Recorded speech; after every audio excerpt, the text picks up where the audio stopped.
Marco Valdo ou les saisons en ville de Italo Calvino chez Gallimard. Printemps. Chapitre 1.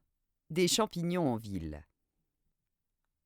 Le vent, quand il vient de loin, apporte à la ville des présents insolites, dont seules quelques âmes sensibles peuvent s'apercevoir, comme ces enrhumés des foins qui font éternuer les pollens de fleurs venues d'autres terres. Un jour, sur la plate-bande d'un boulevard, il arriva qu'un coup de vent d'on ne sait où apporta des spores qui firent germer des champignons. Nul ne s'en aperçut, si ce n'est le manœuvre Marco Valdo, qui prenait justement le tram tous les matins à cet endroit précis. Ce Marco Valdo, il avait un œil peu adapté à la vie en ville.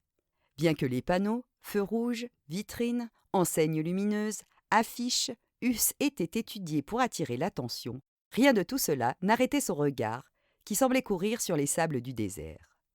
En revanche, jamais une feuille qui jaunissait sur une branche ou une plume accrochée à une tuile ne lui échappait. Il n'y avait nul temps sur le dos d'un cheval, trou fait par un verre dans une table, ou peau de figue écrasée sur le trottoir, que Marco Valdo ne remarqua pour en faire l'objet de ses raisonnements, et où il ne put découvrir les changements de saison, les désirs de son âme et les misères de son existence. C'est ainsi qu'un matin, alors qu'il attendait le tram qui le menait à la Sbave, où il était manutentionnaire, il remarqua quelque chose d'insolite près de l'arrêt du tram, dans la bande de terre stérile et encroûtée qui suit les arbres du boulevard. À certains endroits, à la base des arbres, on aurait dit que des bosses gonflaient et qu'elles s'ouvraient çà et là en laissant affleurer des corps souterrains de forme arrondie. Il se pencha pour nouer ses lacets et regarda mieux. C'étaient des champignons, de vrais champignons qui étaient en train de pousser en plein cœur de la ville.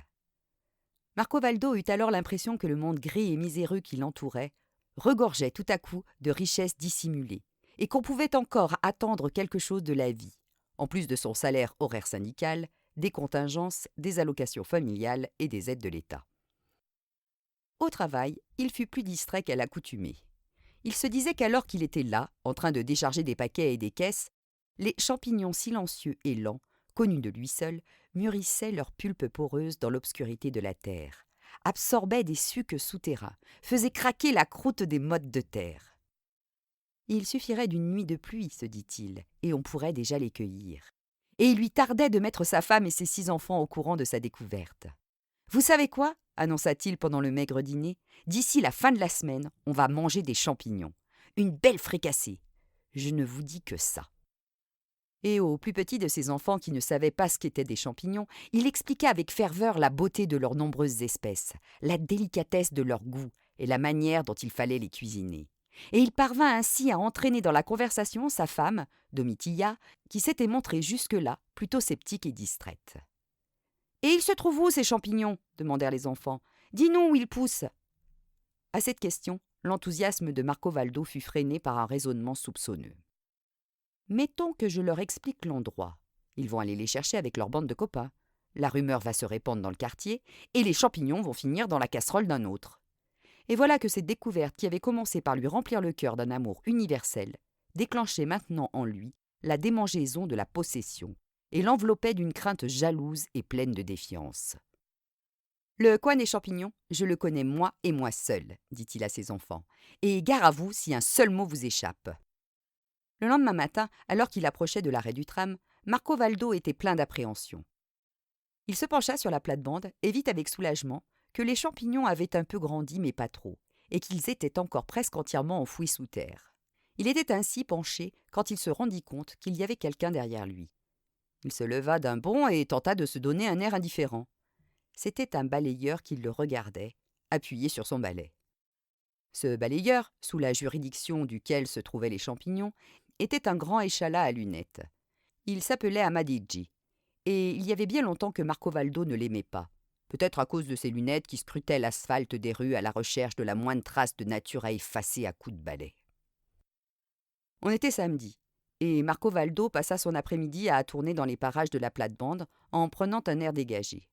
De loin, il surveillait le balayeur et les champignons en calculant le temps qu'il faudrait pour qu'ils poussent. Cette nuit-là, il plut. Et comme les paysans qui se réveillent après des mois de sécheresse et se mettent à danser de joie en entendant tomber les premières gouttes, ainsi Marco Valdo, seul dans toute la ville, se réveilla, s'assit dans son lit et appela les siens. Ça y est, il pleut, il pleut !» Et il se mit à humer l'odeur de poussière mouillée et de moisissure fraîche qui venait de l'extérieur. À l'aube, on était dimanche, accompagné des enfants et avec un panier qu'il avait emprunté, il se précipita sans attendre vers la plate-bande. Les champignons étaient là, droits sur leurs pieds, leurs chapeaux bien hauts sur la terre, dégorgeant d'eau. « Hurrah !» Et ils se précipitèrent pour les ramasser. « Papa, regarde le monsieur là-bas tout ce qu'il a pris, » dit Michelino.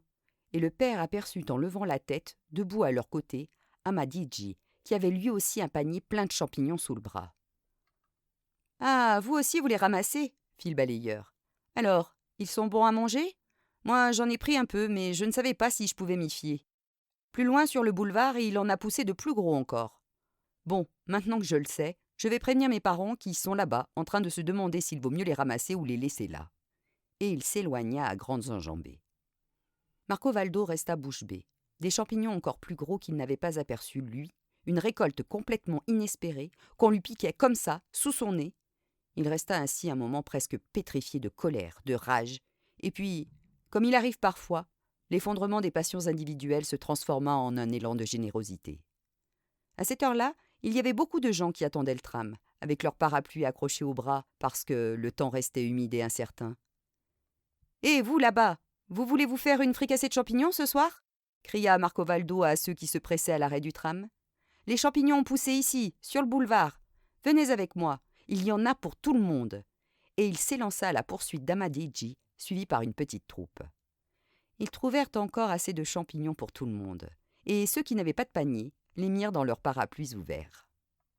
Quelqu'un lança. « Ce serait bien de faire un bon repas tous ensemble. » En fait, les gens prirent leurs champignons et chacun rentra chez soi.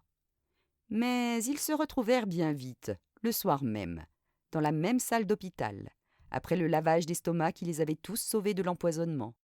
Rien de grave, puisque la quantité de champignons que chacun avait mangé n'était pas importante. Marco Valdo et Amadigi étaient dans 2 lits voisins, et ils se regardaient en chiens de faïence.